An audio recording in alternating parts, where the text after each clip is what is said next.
Hi, this is Suzanne Williams with Essential Oils, Health Matters, and Living the Wholesome Life. And we are on week 32, day 2 of our positive, peaceful affirmations that we are doing every day, Monday through Friday. We are following Dr. Susan Lawton's book, Positive, Peaceful Growth Calendar. So if you love positive affirmations and you love aromatherapy and essential oils, if you love music therapy, I think you're going to so enjoy this book. It is just a beautiful book to combine each of those elements. The affirmation for today, well, for the entire week, is I am learning about my new adventures gently. I love that, and I love that affirmation. I love it because it kind of reminds us that every day we have a new adventure. And I think that sometimes it helps to think of our adventures in other ways. For example, do you have someone that you tend to get into maybe disagreements with, maybe arguments with? Maybe you can start thinking about them as I'm going to meet like a bear, but a bear that I want to turn into my friend. A bear that maybe you can think of them as like a bunny that's been turned into a bear. And so by some wicked witch or something, it's definitely not truthful, but it can help us remember that people aren't grumpy on purpose. I remember studying this once, and what they found is that for each person who is doing some type of bad behavior, there was a pain point. So let's say that a person was grumpy. Well, what's the pain point? What's the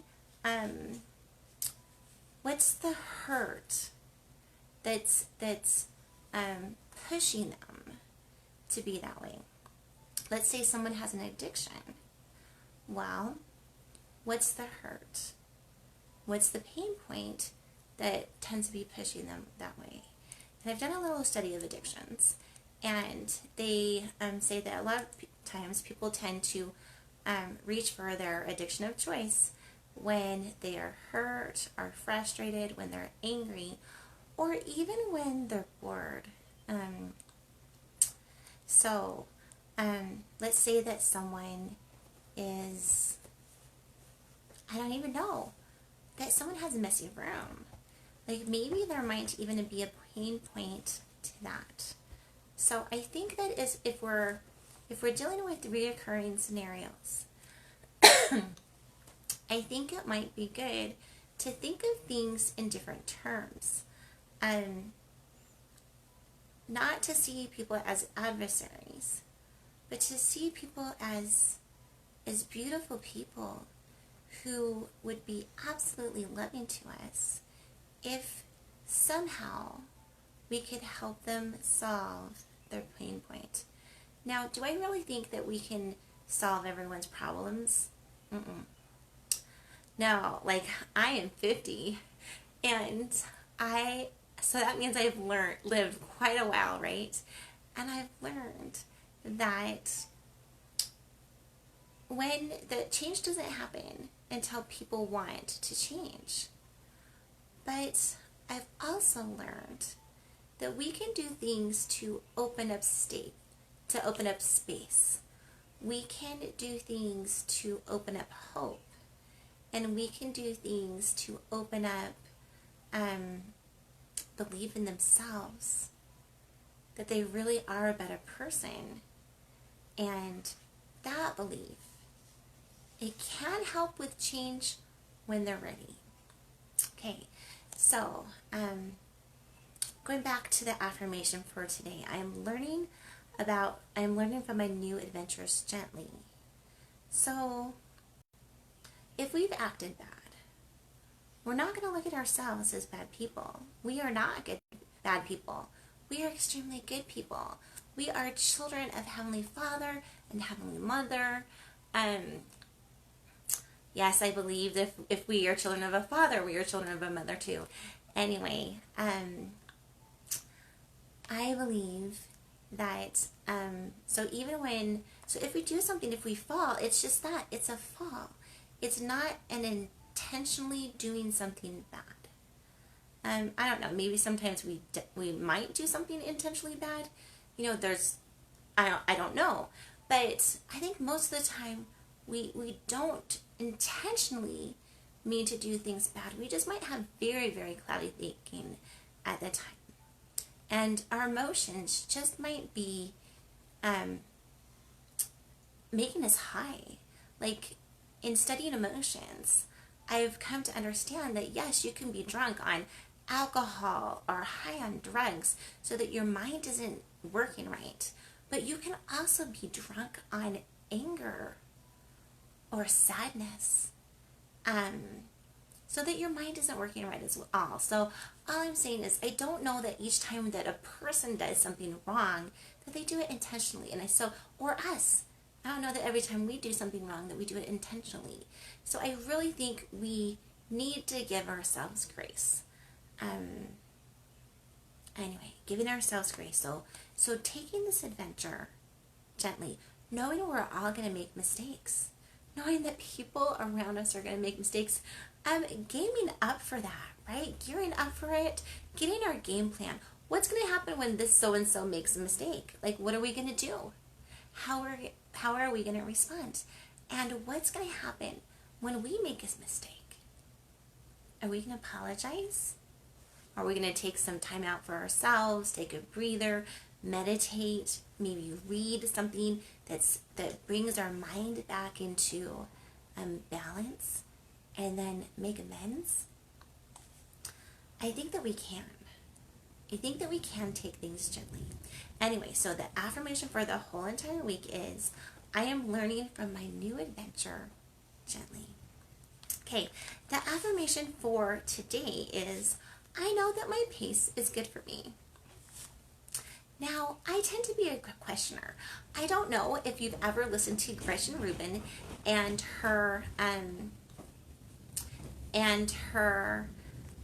she's written this book called The Four Tendencies, and she has so much online about it, like a test that you can take online, or podcasts about these.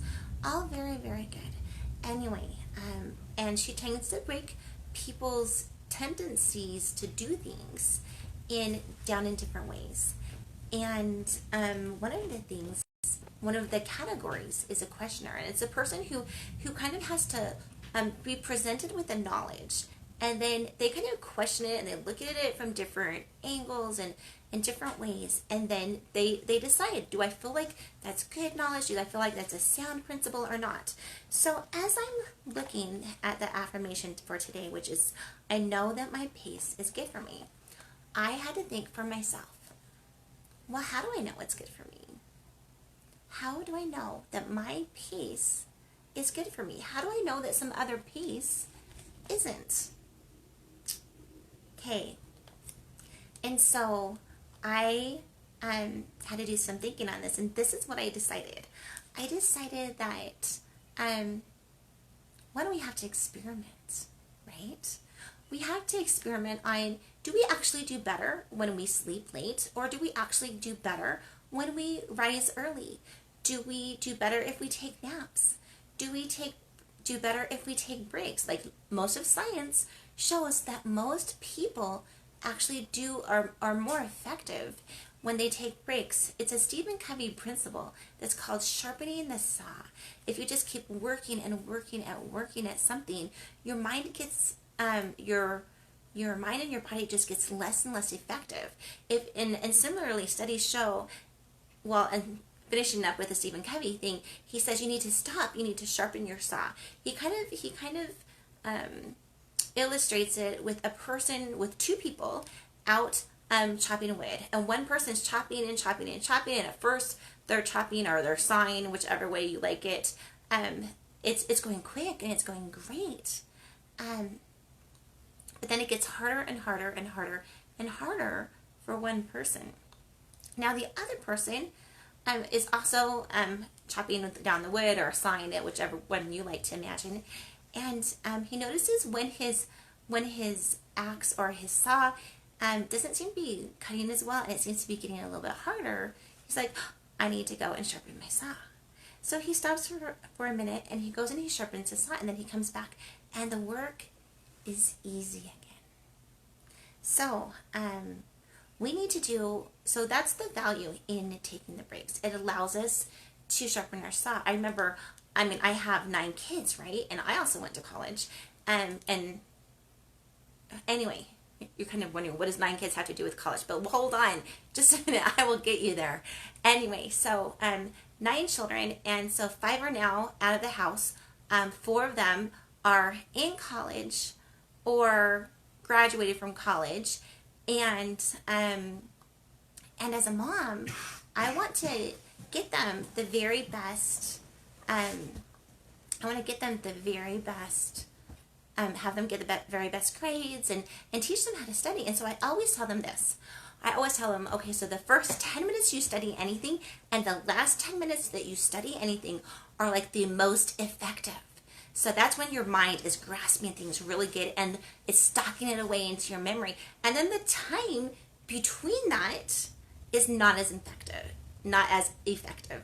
And so basically I'm saying, if you are really studying for an important subject, do it in 20-minute cycles, okay? Do it for 20 minutes, go jogging. Do it for a minute, 20 minutes, call someone. Do it for 20 minutes, clean your apartment, right? And anyway, because the breaks make it so that our minds and our bodies work better.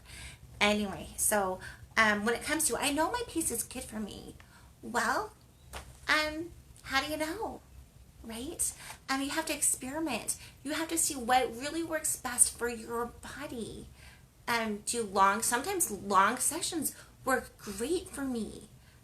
In concentrating and studying, and I don't want to take a break because I'm just like in the middle of something that's super cool, right? So we need to know our flow and be true to us, like follow our flow. Anyway, then I was thinking, okay, so what are some other ways that I know that my pace is good for me? And I was thinking about this. I was thinking of, just how do you feel at the end of the day? Like, if your pace for you was good for you that day, then when you're going to bed at night at the end of the day, or when I'm going to bed at the end of the day, I tend to think of myself, I feel good. I felt, wow, I really accomplished things today, or today was just a beautiful day, or I really worked well today, or I really connected well today. And so I can tell by the way I feel whether my pace that day was good or not. And then 2, it seems like when I wake up the next morning, morning times is when I feel like I connect most with God, especially just when I've woken up and I'm just kind of turning to Him and I'm trying to connect. And He'll say, okay, why don't you try things differently? Why don't we tweak this? Why don't we tweak that? I'm like, oh, yeah, let's try. And so I think that one of the ways that we can know whether our pace is good for us, one is by how we feel. When our pace is good for us, we feel good. When it's not, we don't feel good. And okay, so the first way is to experiment. The second way is, how do we feel? The third way is connecting with God and just asking Him. Like, I 100% believe that when we ask God questions, He can give us answers. He's promised that in the scriptures, right? That majorly well-known scripture that if you seek, you shall find. If you ask, you shall receive. If you knock, it will be opened, right? It's 3 things. Like God is like telling us 3 times. When God tells us anything 3 times, it's like He's totally trying to. He's like, this is important. Please know. And basically, with those 3 times, He's telling us, I will answer you. So we can kind of ask God, God, is my pace good for me?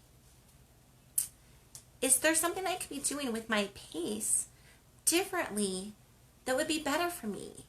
Is there something with my pace that I need to kind of eliminate from my pace that would make my life better and the lives of those around me better?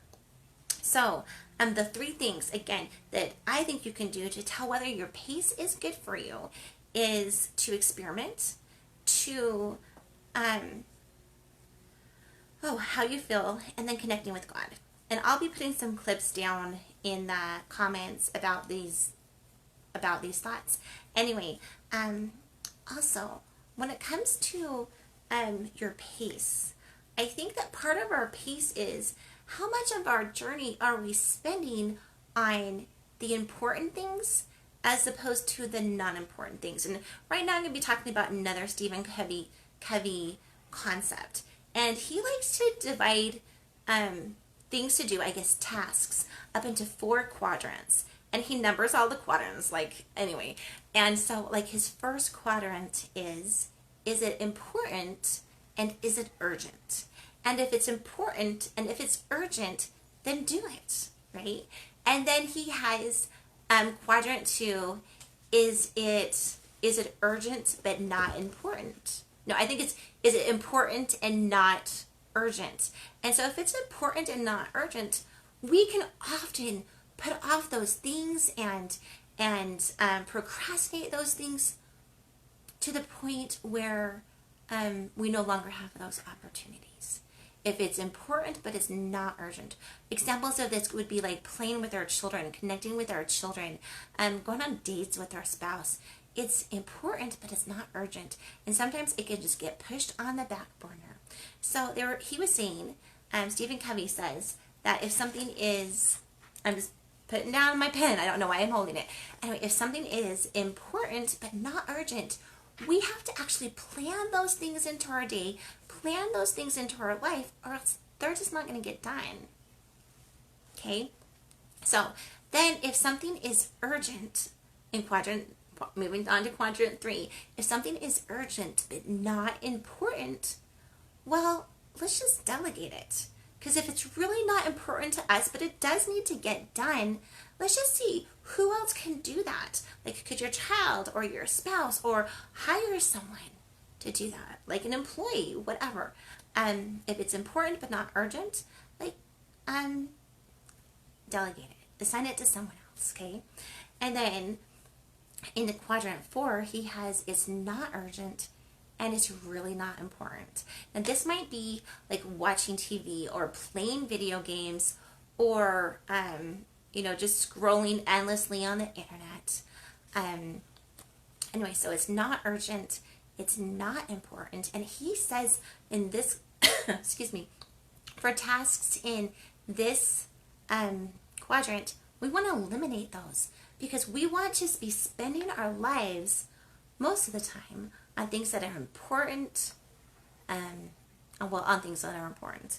Okay, so as you're thinking about your pace and whether your pace is good for you, I think it's really good for all of us to go back and look at, are we spending most of our time on the things that matter most, or are we getting bogged down? Is our pace getting bogged down in things that really don't matter at all? Okay, anyway, so that's my thoughts on, I know that my pace is good for me. And I hope that we do those things because I think we all have different paces in life. And we want to go at a pace that's good for us, and we can't judge whether someone else's pace is good or not. Okay, so just reminding us all, we're not the judge. Okay, so the song that we're doing, that we're listening to this entire week for the affirmation of a gentle adventure is Leave Me the Sunshine by Peter, Paul, and Mary.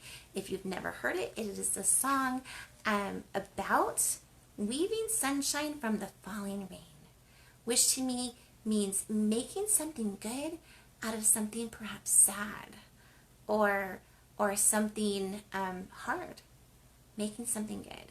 And I know that we can all make good out of out of the things that happen to us in life. I was listening to a training the other day, and they said life happens for us. Life doesn't happen to us. And I was reading a scripture today, this morning with my husband, and we were both reading different things, but we kind of read different things and we talk about it. I don't know how you do your scripture study, but that's how we do ours. And I came to this scripture that said that everything that God does for us can be turned for our good to those who follow Him. I think that's powerful. I think that's super powerful. So, anyway, again, the song "Leave Me the Sunshine" by Peter, Paul, and Mary, talking about turning the rain in our life to sun. Okay, now the diffuser blend for this week is 2 drops of Douglas fir and 2 drops of Melissa. Now, usually I'm kind of a rule follower, and so I usually talk about the essential oil blends in order. But this time I'm going to be reversing it and talking about Melissa first, because Melissa is 10% off this month, only in April, with doTERRA. And there's only, you only have basically 2 more days to buy it. So I wanted to do a shout out on Melissa first. Then we'll get to Douglas fir later.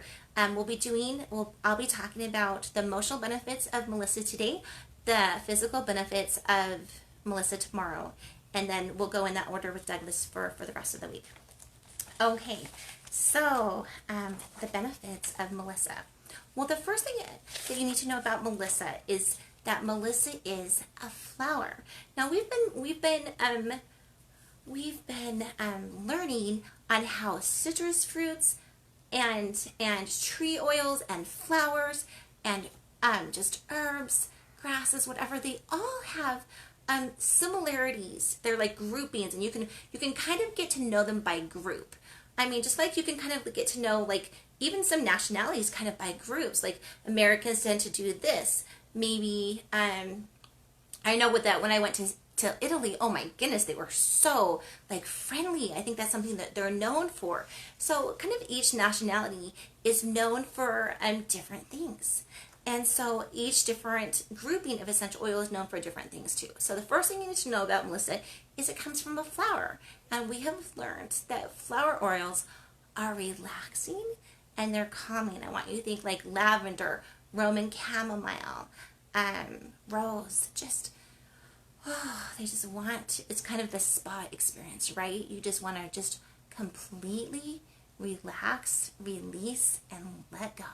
Okay, so that's the first thing you need to know about Melissa. Now, Melissa, also, even though it's a flower oil, 2 fun things about it is it has a lemony scent to it, and it comes from the mint family. Now, because it has a lemony scent, sometimes they call it lemon balm.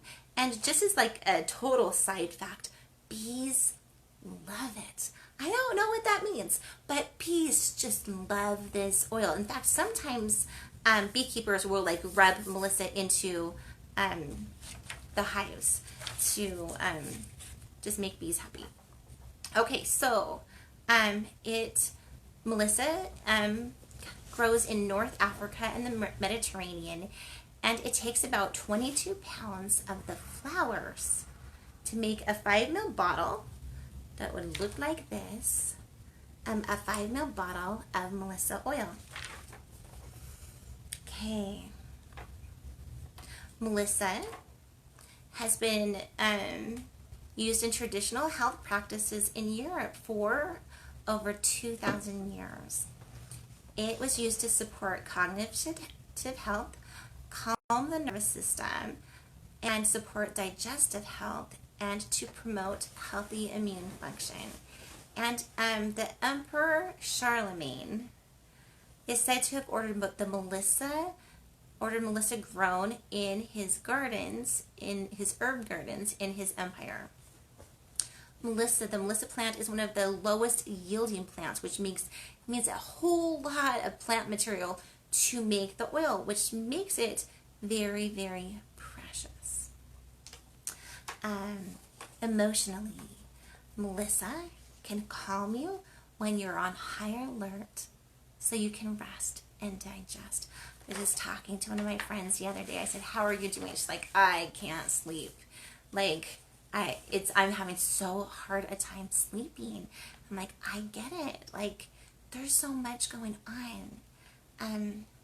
If we're having a hard time sleeping, there are beautiful things to help.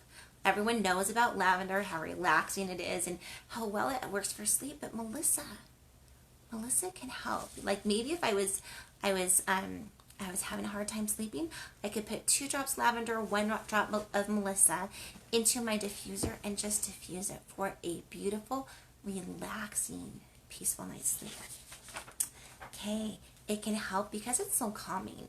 It can help people who have suffered with shock or trauma.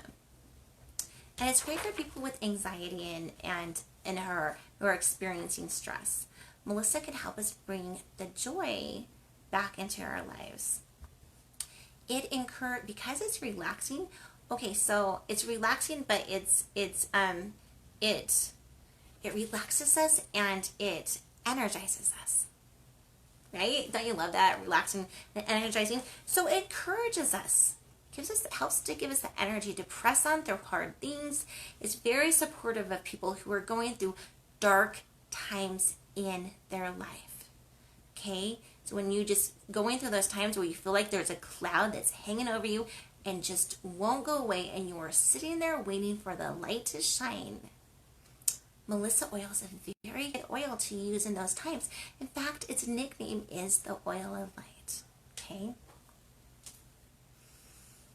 It's a great oil to help us have more hope and faith in the world. I love this next one. Melissa can free us from unwanted programming and unhealthy thinking. It's so good for our cells. It's kind of like a cellular reset. And it does the same thing emotionally.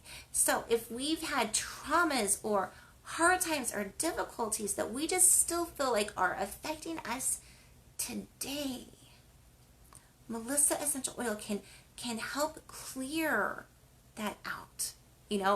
Maybe think of it as the let it go oil. Just let it go. Just can help us release that. It's good for a person to use when they've gone through something heartbreaking.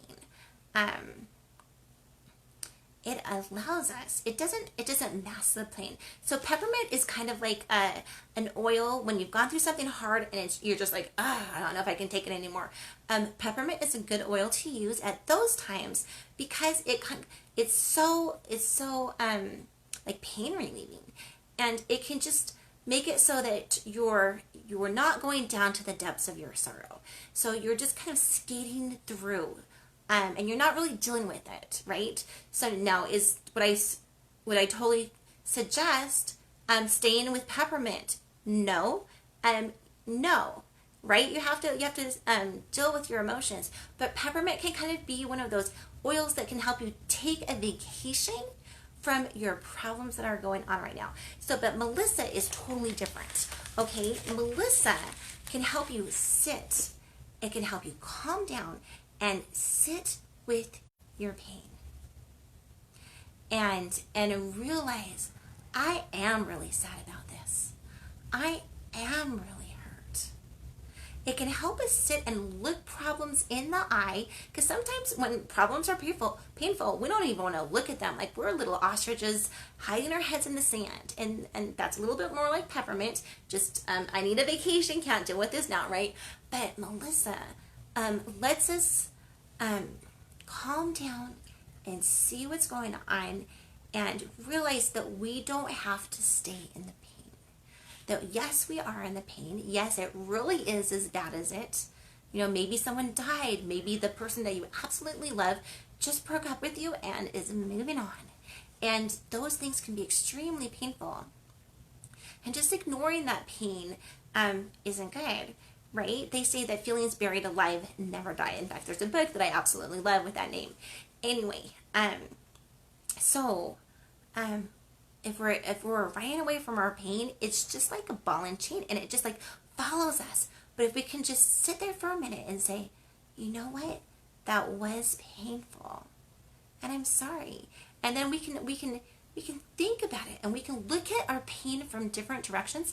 And as we're able to look at pain from different directions and different perspectives, it can really help us release it. So anyway, I really think that Melissa is a great oil to help with that. It can help us open up after we've been hurt with love. Again, working through the pain. And one of the ways that I was listening to a shout out today on Melissa, and one of the ways that people love to use Melissa is to diffuse it when they're praying or meditating or visualizing, just to help them focus more on what they want, right? I was listening to a training the other day, and the person that was talking, and he was a guy, I can't remember his name, anyway, but he was saying that we can either focus on all the things that are going wrong, or we can focus on where we want to be. Melissa can help us go from focusing on the things that are going wrong to focusing on where we want to be, so that we can plan more how to get there, okay?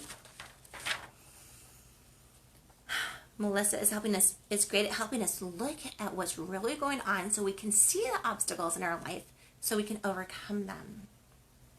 Melissa can help people be more sociable and give each other grace, which I think is an amazing oil to diffuse right now. I actually couldn't even find my Douglas fir oil, which is the oil that we're going to be talking about later on today. I was diffusing it with Melissa yesterday, but I couldn't find it today. And so I'm like, I'm just going to diffuse straight Melissa. Oh my goodness, it's amazing. And anyway, it can help us calm down enough to give each other grace and start working better with each other instead of nitpicking at each other, or just getting upset over trifling things. Melissa supports us in sharing who we are with the world. Again, I think it's because it relaxes us, and I loved this part. Melissa is very beneficial to emotionally sensitive people who do not respond well to pressure and who are easily upset or almost traumatized by the slightest confrontation. I don't know if you have someone in your life like that, but I do think that most of us have someone in our circles that are sensitive and they just avoid things. And so these people spend their lives trying to hold in their feelings to prevent or end arguments rather than risk expressing their feelings or expressing their anger or hurt. This continual repression of fear and anger can lead to depression.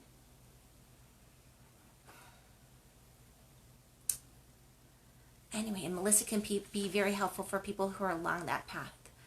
I think that when we hold our hurts in, when we hold who we are, when we hide who we are from the world, it makes us sad and depressed.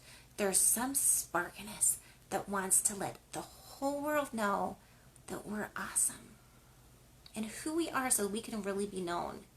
And there's some part of us who wants, when we are going through hard things, to have someone to turn to and say, I am going through really hard things. And for people who have a hard time, and who knows why they have a hard time, maybe it's a generational issue, maybe something happened to them, who knows? But for people who have a hard time in with confrontation or expressing themselves, for working through problems, Melissa can be that super relaxing oil that can help support them so that they can realize that just because we have a problem doesn't mean that life's going to end, right? Problems are there to be fixed. And anyway, I'm definitely not one of those people who feels anxious about problems. I'm like, we have a problem. Let's solve it so that we can, go to the next level. Anyway, Melissa can help promote feelings of compassion and love for life. It blends very well with the citrus oil. Okay, so you have calming and you have citrus. What are you going to have? You're going to have a calming, uplifting blend.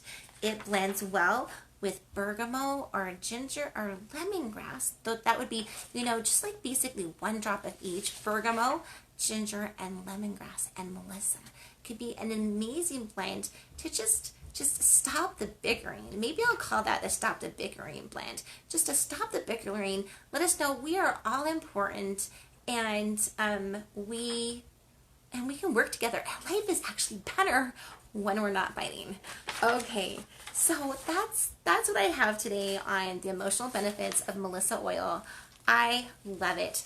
It is kind of expensive, and so there were years where I actually owned a Melissa and never even took the cap off to smell it. Because I'm like, oh, it's so amazing. If I'm just going to keep it just in case I ever need it. And then I'm like, hun, like talking to myself. I'm like, hun, if you have the oil and you never use the oil, how in the world are you going to know how to use the oil for when those times come? So I definitely take the cap off my Melissa. I pop it in the diffuser. I use it internally. Oh, I should tell you about that. Yes, Melissa is an oil that you can use internally. And I would definitely say I would never recommend using another brand of oil internally. The only brand I ever recommend using internally is doTERRA Essential Oils. And this is why, because they third-party test every single batch of oil. So you know that the only thing in the oil is that oil. And they put the batch number on the bottom of every batch of oil. So you can go to a site called Source to You. You can actually go and see every single test that's been run on your oil and the results. Like, what other company does that? So when I put like a doTERRA essential oil in my water and drink it down, I know I'm getting purity, okay? And you can easily tell. Not essential oils are made to use internally, and you can definitely tell whether they are, because they will have something called a supplement facts. Now I don't know if you can see that. I hope you can, but it basically looks like the supplement facts on your cereal box. And it will also say for your internal use, you can use it internally. So Melissa is one that you can use internally. You can diffuse it. I think diffusing is one of the best ways to use an essential oil emotionally, but I also like to use Melissa internally for other reasons too. And it's great to use that way for emotionally that way as well. So those are the emotional benefits of Melissa essential oil. I will be talking about those. The physical benefits tomorrow. Just reminding you, the diffuser blend to diffuse this whole entire week is 2 drops of Melissa oil and 2 drops of Douglas fir. The song that we're doing for the whole entire week is Weave Me the Sunshine from Peter, Paul, and Mary. Bring you back to the 60s. It's a great song. And, well, maybe you never lived in the 60s, but it would help you experience the vibe of the 60s. And the affirmation for today is, I know that my pace is good for me. Again, I've told you ways that we can double check that. And the affirmation for this entire week is, I am learning from my new adventures gently. I am learning from my new adventures gently. Okay, this is Susanna Williams with Essential Oils Health Matters and Living the Wholesome Life, reminding us all that we have the incredible power within us, with God, to make it a great day. Bye-bye.